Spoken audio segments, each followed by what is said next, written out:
IPL 2026లో sun Risers Hyderabad జట్టు తొలి విజయాన్ని నమోదు చేసింది. ఈడెన్ గార్డెన్స్ వేదికగా కోల్కతా నైట్ రైడర్స్ తో జరిగిన బిగ్ ఫైట్ లో 65 పరుగుల తేడాతో ఘన విజయం సాధించింది.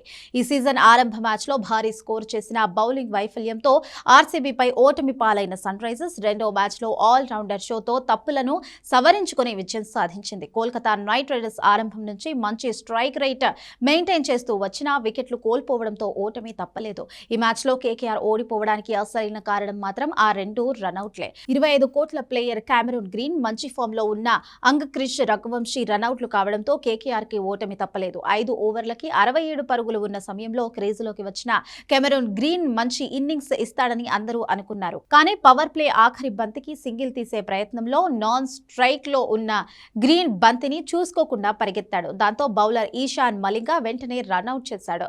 తొలుత అంగక్రిష్ రఘువంశీ అవుట్ అయ్యాడని భావించిన గ్రీన్ మిడ్ పిచ్ ని క్రాస్ చేయడంతో థర్డ్ అంపైర్ అవుట్ అవ్వడని ప్రకటించాడు.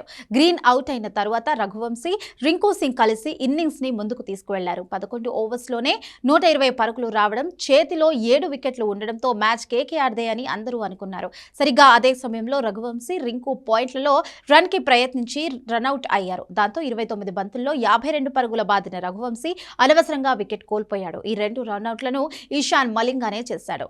గ్రీన్ ను బౌలర్ గా ఉన్నప్పుడు నేరుగా బంతిని తీసుకుని రనౌట్ చేయగా రఘువంశీని ఫీల్డర్ గా ఉంటూ బౌలర్ చేతికి బంతిని అందించి రనౌట్ లో భాగమయ్యారు. సరైన సమయంలో రఘువంశీ అవుట్ అవ్వడం, ఆ వెంటనే వరుసగా వికెట్లు పడడంతో కోల్కతా నైట్ రైడర్స్ 16 ఓవర్స్ లోనే 161 పరుగులకు ఆల్ అవుట్ అయ్యింది.